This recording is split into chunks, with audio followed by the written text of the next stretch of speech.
શહેરના સુલતાનપુરામાં એક જ રાતમાં 3 મકાનના તાળા તોડી તસ્કરો પલાયન થયા હતા। વડોદરા શહેરમાં અવારનવાર ચોરીના બનાવો બની રહ્યા છે, ત્યારે વડોદરા શહેર પોલીસ પેટ્રોલિંગ પર સવાલ ઉઠ્યા છે।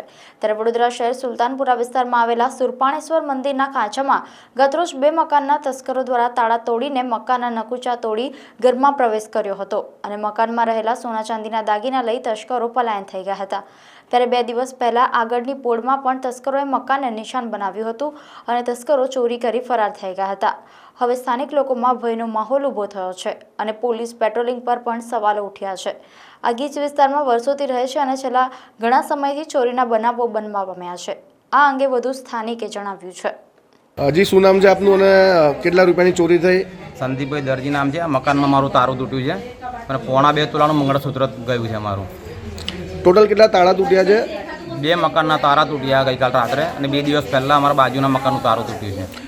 આજુબાજુ કોઈ સીસીટીવી ફૂટેજ હોય કે એવું કંઈક? ના, એ હતું પણ બંધ છે અત્યારે।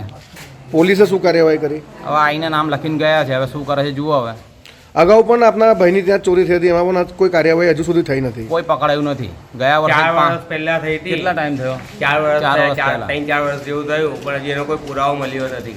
એ કોઈ પકડાયા નથી કોઈ હજુ। કોઈ પકડાયા નથી કોઈ। હજી તમારાથી પહેલાં ચોરી થઈ હતી, શું કાર્યવાહી કરી પોલીસે? પોલીસ આવીને ઘર તપાસી ગયા હતા, પછી કોઈ જવાબ મળ્યો નથી કે મળશે, ચોર પકડાશે પછી એ તમને બોલાવીશું એવું કીધું। આશરે કેટલાની ચોરી હતી એ? મારે તો લગભગ પોલીસના રેકોર્ડ પ્રમાણે 1 લાખ રૂપિયા બતાવે છે, પણ ગયું હતું મારું વધારે, 5 થી 6 લાખનું ખાલી સોનું જ હતું એ।